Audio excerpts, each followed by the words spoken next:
Right, well, hello and welcome to the first in my series of what I'm growing this year. This will be a weekly series, and it'll literally just follow along the things that I'm planting every week as I plant them. This is slightly late. This should have been done and dusted at the weekend, but I had lots of things to do with the kids this weekend, so I'm a few days late on this one. But yeah, going forward every week, I'll continue to include you in what I'm sowing and what I'm not sowing. I'll point out that what you can actually sow and this time of year will depend entirely upon the circumstances. So in my case, I have two very large propagators, neither of which are lit particularly well. So they're not, for example, like something like Tony C. Smith's, who has grow lights over his propagators. I did that last year. It worked excellently. However, it was extremely expensive in running costs, so I've given that up this year. So I've got a hotbed, large hotbed, sort of twice the size of this, that is filled with sand and has warming cables. That holds 4 of your traditional sort of gravel trays side by side with lids, and I've got a more standard plug-in heated propagator that's about the same size as one of the gravel trays, and between that should cope with everything. Bearing in mind that when you sow will also be related to your first frost, your last frost date, which for me here is about second week of May, first to second week of May. That being said, we've had a very mild winter thus far, so we'll see how that actually pans out in terms of when we do actually get our last frost. What I've done is I've split my sowing down into a week by week guide, simply to make life easier for me.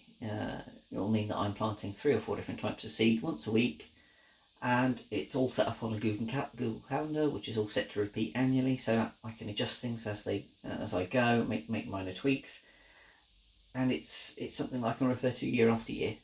So I hope you'll get some benefit from it. Now this year I am sowing, this week I am sowing 4 different types of seed. I'm sowing some celeriac, which is monarch.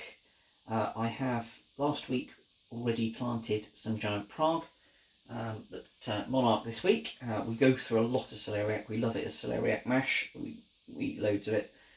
The second one is cauliflower. This is an F1 hybrid, which I don't normally grow, but I find brassicas very difficult to save seed from, simply because they cross-pollinate with any other brassica.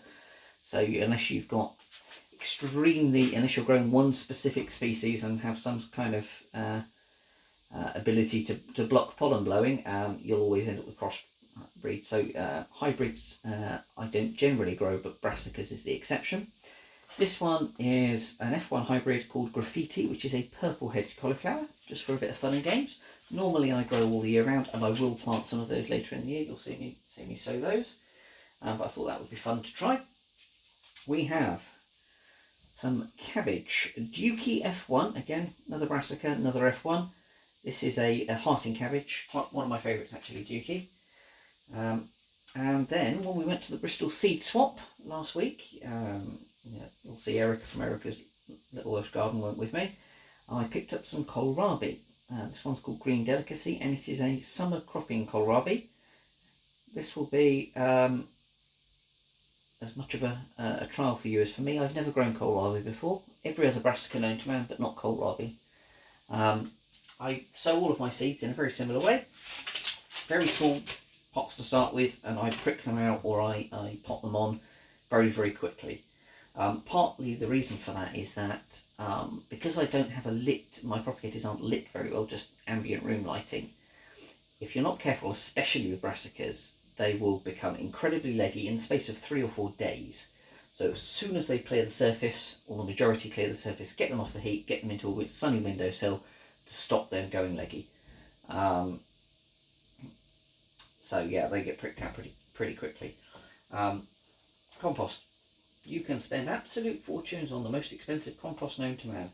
I have known absolutely no difference between this, which is household recycled waste compost that I buy into the allotment at £35 a tonne, usually at 3 tonnes at a time. It's a bit woody, it's a bit sticky, just as long as you take out the big sticks, and the very expensive seed and cutting compost.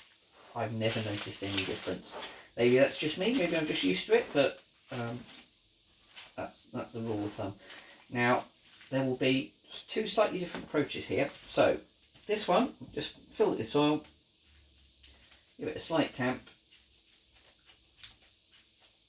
in the cells, and then I'll sow into here my brassicas. So, just a couple in each cell. Kohlrabi. I don't, for brassicas such as this, I don't plant huge quantities at a time. I will probably come back and revisit this once a month and plant more so that I have a continuous succession throughout the course of the season. Pop that in the end there. Take some dookie. Exactly the same, all brassicas I plant in identical ways. 2 or 3 seeds to a cell. Once they've come up, I'll decide which ones I want to keep. Typically I'll keep the most vigorous in each cell, and those are the ones I transplant. You can plant brassicas into a single open pot, and that works just as well, and then prick them out as soon as they come up. I prefer this simply because it allows me to see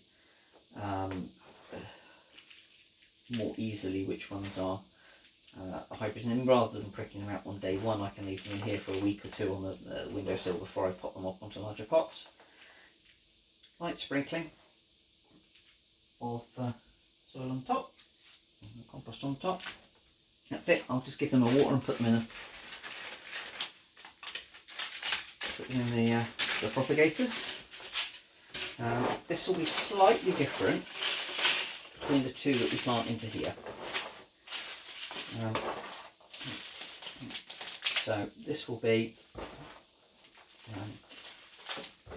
the cauliflower on one side. Well, actually this whole tray I'll do all as cauliflower, and I'll do a separate one for the celeriac. The celeriac needs slightly different treatment, and I'll explain that in a moment.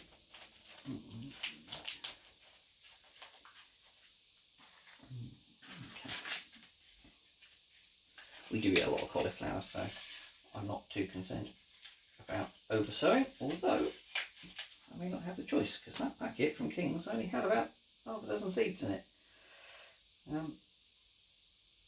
Not impressed with that. For the price I paid, I'd have expected a few more than that, but we'll sow them all as individually as I can. I hope they're tasty because, yeah, that's not a good proportion of seed, I have to say. Okay, I know you get less with F1s, but that's a bit over the top, even for my liking. Right, so this will be for the celeriac. And celery and celeriac are both planted in the same way. I struggle immensely with celery and celeriac. Always have done. It's always one of those problem children for me. Very few things elude me, but celery and celeriac is always hard going. I always end up getting a tiny fraction of what I planted. One of the key factors with celery and celeriac is that they are minuscule seed, but perhaps more importantly, they need light to germinate. So what I'm going to do is put 3 or 4 into each cell.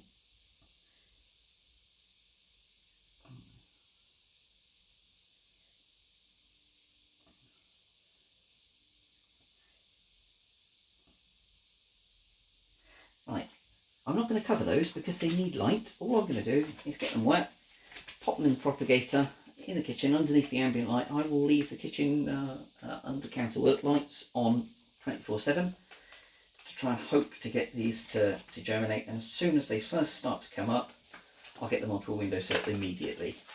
They're not so fussy about the temperature as they are the light and moisture. Can't get these too wet, be careful with them. Other than that, that's it for this week, and I will see you again next week. Hope you all enjoy your sowing.